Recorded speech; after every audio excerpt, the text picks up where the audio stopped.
Modus operandinya itu klasik sekali dan biasa terjadi hampir dari seluruh perkara tangkap tangan KPK yang berkaitan melibatkan kepala daerah itu ya berakal dari proyek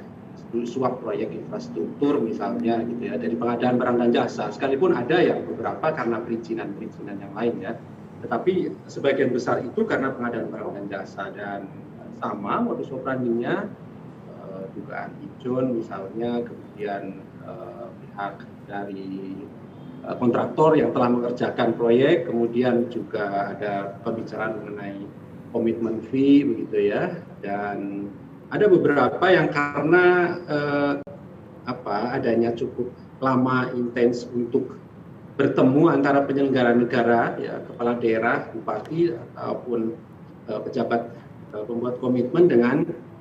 pihak kontraktor gitu ya, yang ya itu terus yang kemudian mendapatkan proyek ya, pada gilirannya tetap mengeluarkan dana lebih untuk mendapatkan proyek kembali, ataupun setelah mendapatkan proyek kemudian menyetorkan sebagian uang yang telah dicairkan. Sebenarnya ya modus-modus yang sering kali terjadi dan terulang sesungguhnya. Sekalipun saya juga ingin katakan bahwa terkait dengan ini KPK juga tentu dari Kedeputian Pencegahan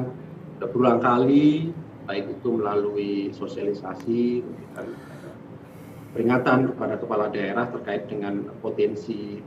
terjadinya tindak pidana korupsi dalam pengadaan barang dan jasa, utamanya di infrastruktur ya, saya kira sudah sangat sering gitu. Termasuk bagaimana kemudian juga bersama-sama membangun sistem dalam proses pengadaan barang dan jasa seperti pelelangan dengan cara elektronik dan kemudian e-katalog dan seterusnya, yang saya kira untuk menghindari tadi itu ya, potensi kolusi, kemudian gratifikasi, penyuapan, kemudian juga ada potensi konflik kepentingan di dalam proses pengadaan ya, yang tetapi sekali lagi bahwa modus-modus seperti ini yang saya katakan tadi itu klasik, itu sering sekali terjadi di beberapa perkara. Yang menarik misalnya bagi kami itu adalah ternyata misalnya di perkara yang sudah dilakukan ya di Lampung Selatan, kemudian di Lampung Utara, ada juga di beberapa tempat lain, sekalipun sudah dibangun sistem pelelangannya dengan cara elektronik, ternyata juga dimodernisasi tanda kutip, di kreativitas gitu ya, untuk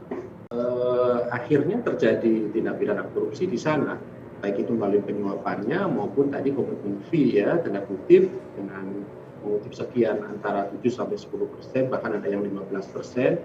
itu kemudian disetorkan ke pejabat pembuat komitmen yang pada ujungnya juga akhirnya lari terakhirnya di kepala daerah.